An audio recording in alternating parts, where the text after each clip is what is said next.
അത്യാവശ്യത്തിന് ഗൂഗിൾ തുറന്നിട്ട് ഒരു പേജ് എടുത്ത് വായിക്കുക. വളരെ അത്യാവശ്യമുള്ള പേജാണ്. അതിനെപ്പറ്റി അറിയാൻ വേണം. നമുക്ക് ഒരു കണ്ടൻറ്റ് അതിനെപ്പറ്റി അറിയണം. പക്ഷേ കംപ്ലീറ്റ് ഇംഗ്ലീഷിലാണുള്ളത്. ഇംഗ്ലീഷ് ആവണ്ടെങ്കിൽ തട്ടിമുട്ടി വായിക്കുമെന്നല്ലാണ്ട് ഏലിക്കൊന്നും അറിഞ്ഞൂടാ. അപ്പം നമുക്ക് എന്ത് ചെയ്യും? അറിയുന്ന ആരെക്കൊണ്ടേ വായിപ്പിക്കും. അല്ലെങ്കിൽ ഏതെങ്കിലും ട്രാൻസ്ലേറ്ററിലേക്ക് കോപ്പി ചെയ്ത് ട്രാൻസ്ലേറ്റ് ചെയ്യും. എന്നാൽ ഇപ്പോൾ ജസ്റ്റ് ഞാൻ ഈ പേജ്, എനിക്ക് ഇൻട്രസ്റ്റ് ഉള്ള ഒരു പേജ് ഞാൻ എടുത്തു നോക്കുന്ന നേരം എനിക്കിത് കംപ്ലീറ്റ് വായിച്ചെടുക്കാനാകുന്നില്ല. അപ്പോൾ എന്താ ചെയ്യുന്നത്? ഞാൻ എൻ്റെ സ്ക്രീനിൻ്റെ ഈ ഭാഗത്ത് ചെറുതായിട്ടൊന്ന് ടച്ച് ചെയ്ത ഉടനെ തന്നെ കണ്ടോ ആ പേജ് കംപ്ലീറ്റ് സെക്കൻഡ് വെച്ച് മലയാളത്തിലേക്ക് മാറി.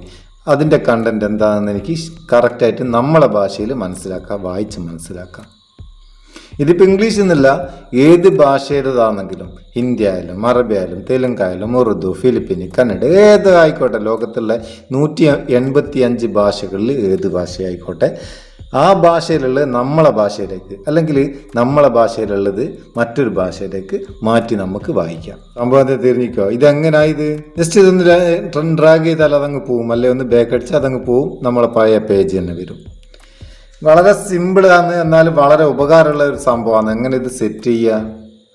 നമുക്ക് ഗൂഗിൾ ട്രാൻസ്ലേറ്റർ അടക്കം പല ട്രാൻസ്ലേറ്റിംഗ് ആപ്ലിക്കേഷൻസും ഉണ്ടെങ്കിലും ഇത്ര കറക്റ്റായിട്ട് സിമ്പിളായിട്ട് നമുക്ക് ട്രാൻസ്ലേറ്റ് ചെയ്ത് തരുന്ന വേറൊരു ആപ്ലിക്കേഷൻ ഞാൻ കണ്ടിട്ടില്ല. ഇത് ചെയ്യുന്നത് ബബിൾ ട്രാൻസ്ലേറ്റർ എന്ന് പറയുന്ന ചെറിയൊരു ആപ്ലിക്കേഷൻ വെച്ചിട്ടാണ്. അതിൻ്റെ ലിങ്ക് ഡിസ്ക്രിപ്ഷനിലുണ്ട്. നിങ്ങൾക്ക് ആവശ്യമുണ്ടെന്ന് തോന്നിയാൽ, ഇതിപ്പോൾ ഗൂഗിളിൽ നിന്നില്ല കേട്ടോ, നമ്മളെ ഫോണിലുള്ള എന്തും നമുക്ക് ഇതുപോലെ ട്രാൻസ്ലേറ്റ് ചെയ്ത് വായിക്കാം. ഇപ്പോൾ ഒരു നോട്ട് ബുക്കിൽ എഴുതിയ ഇംഗ്ലീഷ് അല്ലെങ്കിൽ ഒരു ടെക്സ്റ്റ് ബുക്കിലുള്ള ഇംഗ്ലീഷ്, അത് ജസ്റ്റ് ഒരു ഫോട്ടോ എടുത്തിട്ട് ആ ഫോട്ടോത്തിലുള്ള ടെക്സ്റ്റും നമുക്ക് മലയാളത്തിലേക്ക് ട്രാൻസ്ലേറ്റ് ചെയ്ത് വായിക്കാം.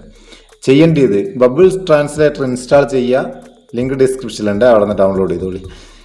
എന്നിട്ട് അതൊന്ന് ഓപ്പൺ ചെയ്യുക. ഓപ്പൺ ചെയ്താൽ ഒന്നും ഇതിൽ ചെയ്യേണ്ട, നിങ്ങൾ ഒരു പെർമിഷനും കാര്യങ്ങളൊന്നുമില്ല.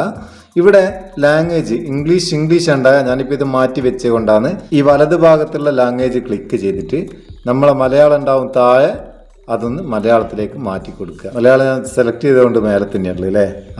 മലയാളം താഴെ ഉണ്ടായ എം തുടങ്ങുന്ന അക്ഷരമായതുകൊണ്ട് എമ്മിലുണ്ടാവും. അവിടെ നിന്ന് അതൊന്ന് സെലക്ട് ചെയ്ത് കൊടുക്കുക. എന്നിട്ട് നമ്മൾ സ്റ്റാർട്ട് കൊടുക്കുന്നേരം ഇവിടെ കണ്ടോ ഒരു ചെറിയൊരു ഐക്കൺ വന്ന് ഇതേടെ വേണേൽ കൊണ്ടാക്കാം. നമുക്ക് ഈ ഐക്കണിലൊന്ന് തൊട്ട് കൊടുത്താൽ മതി. വാട്സപ്പിൽ കുറച്ചെന്തെല്ലോ ഇംഗ്ലീഷിൽ എഴുതിയ ലിങ്കും അതും ഇതൊക്കെ ഉണ്ട്. ഒന്ന് സ്കാൻ ചെയ്ത് നോക്കുക, നമ്മൾ ട്രാൻസ്ലേറ്റ് ചെയ്ത് നോക്കുക.